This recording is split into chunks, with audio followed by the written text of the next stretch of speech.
안녕하십니까. 지금 헌법재판소에서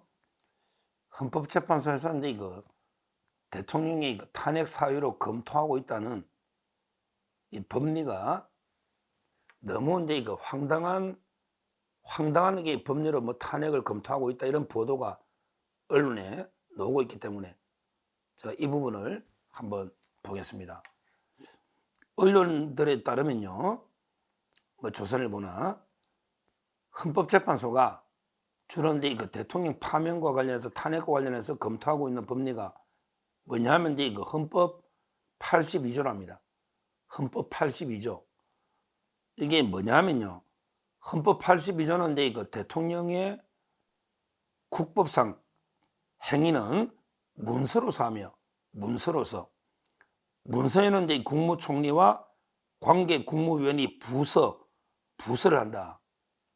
이런 데 그 규정이 헌법 82조인데요.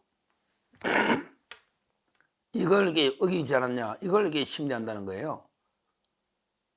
그러니까 한마디로 이게 그 대통령이 계엄을 할 때 그게 문서로서 계엄 선포를 이게 문서로서 했느냐, 그다음에 문서의 국무총리와 관계 국무위원이 부서를 했느냐, 이걸 이게 가지고 이거 안 했으면 이게 그 절차자가 있으니까 이걸 이게 탄핵을 하자, 이런 논의를 하고 있다는 보도입니다. 얼마나 이게 그 황당무계한 이런 데 법논리입니까? 한번 생각해 보세요. 물론 이제 그 평상시에 뭐 대통령이 적절하게 평상시에는 다 이제 그 문서로서 하고, 그 문서에 이제 국무위원들이 뭐 부서라는 게 그 대통령 서명 밑에 따라 서명하는 게 부서 아닙니까? 이렇게 그 평상시에는 하겠죠. 근데 이게 그렇게 본질적으로 중요한 절차입니까? 예를 들어 이제 국무의 심의만 거치면 되잖아요. 국무의 심의만 거치면 되는데, 근데 그때 국무 심의란 게 의결하고 또 틀립니다. 의결하고 틀리죠. 그냥 국무위원들한테 그냥 나 계엄한다 이라고 이게 그냥 반대가 다 100% 반대해도 심의한 거니까 이게 그냥 계엄할 수 있는 거예요.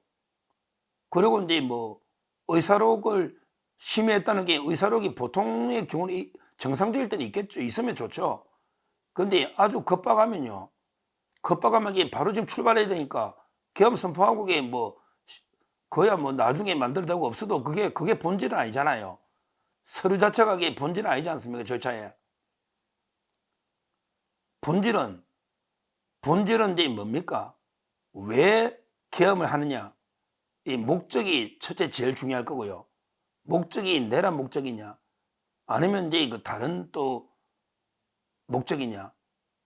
예를 들어 이제 그 부정선거를 하면 금성해 보겠다는 목적이냐, 아니면 선관위를 마비시켜서 없애겠다는 목적이냐, 아니면 이게 국회를 아예 그냥 마비시켜서 없애겠다는 목적이냐, 아니면 이게 국회가 워낙 폐악질하니까 이걸 국민들한테 절박하게 알리겠다는 목적이냐.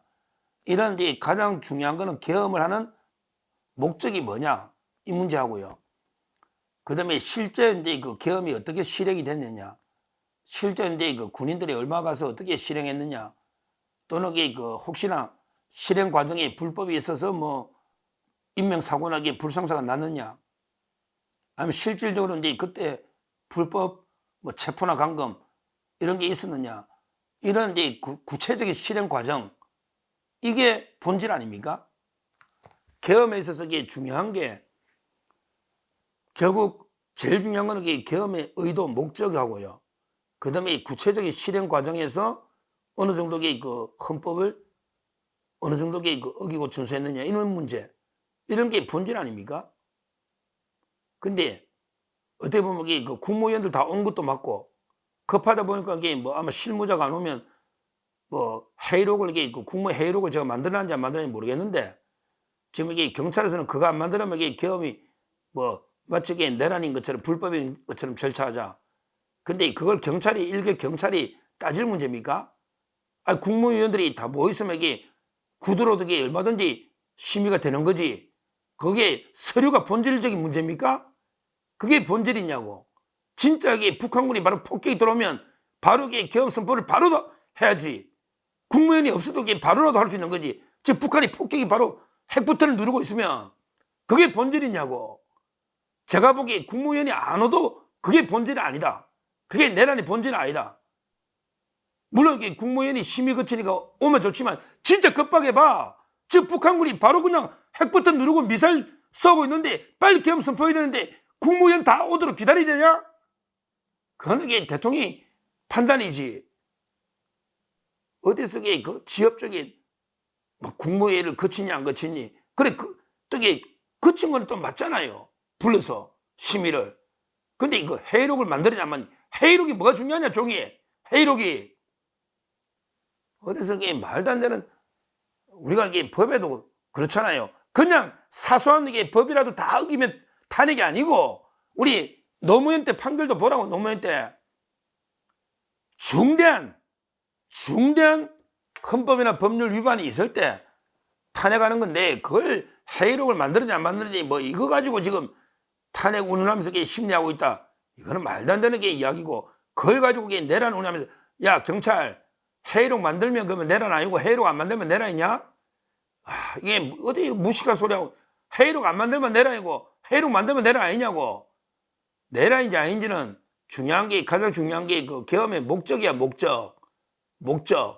예를 들어 뭐 국회를 이렇게 해산시켜 가지고 헌법도 내 맘대로 이게 바꿔 가지고 내가 이게 영구 집권하게 뭐 장기 집권하게 이런 식으로 하면 이거는 내란이 될 수 있어.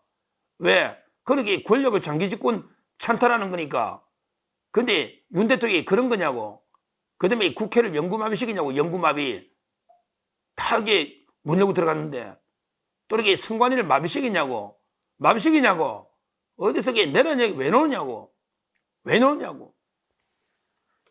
말도 안 되는 거죠. 우리 허영 교수도 이야기한 것처럼 동서와 고금이에요. 동서와 고금의 그 국가 원수가 비상 대권을 행사해가지고 그 설령 요건을 못 갖춘 적이 있어도 이걸 가지고 그 내란으로 처벌된 예는 동서와 고금에 전혀 없습니다. 우리 옛날에 이승만 대통령이나 박정희 대통령 때도 뭐 계엄이 상시적으로 계엄했잖아. 그럴 경우에 뭐 국회도 폐쇄하고 뭐 국회의원들 차에 태우고. 그때 왜 그 유명하잖아. 4.4 5.18 발췌개헌 또는 부마 사태, 우리 다 유명하잖아요. 그래도 우리 독재 정권 타도하자 또는 계엄 해제해라 이렇게 해도요, 그걸 보고 이승만 대통령이 내란하네 또는 박정희 대통령이 내란하네 이런 경우는 없었어요. 이런 경우는 없었잖아요. 내란은 게 말도 안 되는 경우잖아요. 그러니까 제 말은 이런 그 목적, 그다음에 그 후에 그 국회가 해산 요구했는데도 아예 뭐 해산 안 한다든지 이런 게 본질이잖아요. 그거는 이제 문제돼요. 국회가 해산 요구했는데 계속 안 하고 계엄 계속 유지하면 이거는 제가 봐도 이게 문제가 돼요. 그런데 그게 아니고 선관위 빨리 치는데 검정. 근데 뭐 국무위원들이 좀 늦게 오니까 이게 딱 차니까 빨리 구두로 그냥 심의하고 회의록 나중에 뭐 만들면 되니까 또 해제했잖아 그 이후에. 근데 회의록을 좀 늦게 만들었는지 뭐 만들었는지 그건 제가 모르겠는데, 그런 게 수사해봐야 돼. 그런 거는 아무런 게 부수적인 사소한 절차 아닙니까? 절차 문제잖아. 사소한 게 부수적인 절차 문제 아닙니까? 우리가 진짜 이게 계엄이란 게 급박할 때 하는 거잖아. 그러면 이게 계엄할 때 언제 그런 절차 다 거칩니까? 아까도 말했지만 이게 대통령이 혼자서라도 바로 계엄 발동할 수도 있는 거예요. 안보 위기 상황은. 요즘은 이게 뭐 1, 2분이면 초토화되는데 우리 국가가. 따라서 이게 그 헌재가 뭐 일부 언론의 보도긴 한데, 만연하게 이런 뭐 회의록을 만들었냐 안 만들었니, 이런 게 그 부서가 됐냐 안 됐니, 이런 게 지역적인 문제로 뭐 탄핵이 한다, 파면한다 이러면 이게 헌재 뒤집어질 겁니다. 뭐 저는 그런 일이 없을 거라고 보는데, 그런 걸 이렇게 검토한다는 자체가 코미디다. 법을 이렇게 조금 알면 그게 과연 이게 본질적으로 중대한 잘못이냐 말이야. 그 부서 안 하고 회의록 안 만드는 게. 그게 실무자들 아무나 그런 옆에서 만들면 되는데, 다 이게 위원들, 그것도 의결기관도 아니잖아. 의결을 거쳐야 되는 것도 아니잖아. 근데 심의만 거치면 끝이야. 만장일치로 반대해도 끝인데 그게 뭐가 중요하냐고. 그건 아무런 게 그 본질이 아닌 거죠. 아닌 거예요. 지금 헌법재판소는 진짜 이번엔 제대로 그 법과 원칙에 맞게 증거 팩트를 하나하나 체크해서 제대로 심리해야 됩니다. 옛날에 뭐 박근혜 대통령 때처럼 얼토도 함께 졸속으로 심내가지고 그냥 대통령이 뭐 국민의 그 신임을 저버렸다. 이런데 그 황당무계한 이야기로 대통령 박근혜를 파면한다. 이런 식으로 그 졸속을 하면요. 이제 완전히 헌법재판소가 뒤집어질 겁니다. 그때하고 연을 틀려요. 그때는 우리 가짜뉴스를 분별해내는 언론이 없어서. 그러니까 그게 완전히 뭐 모든 언론이 미쳐 돌아가니까 탄핵 찬성이나 이런 게 그 3%, 지지율이 3%, 5%가 떨어지잖아.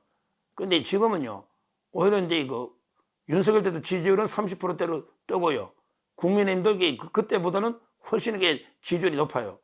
그 다음에 우리 국민의힘 지지 보수는요, 오히려 이제 탄핵이나 내란이 아니다. 이게 압도적입니다.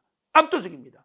이런 여론을 완전히 무시하고 헌재가 말도 안 되는 논리로 탄핵을 인용하면요, 그거는 이제 헌재가 존립이 힘들 정도로 엄청난 후폭풍이 올 겁니다.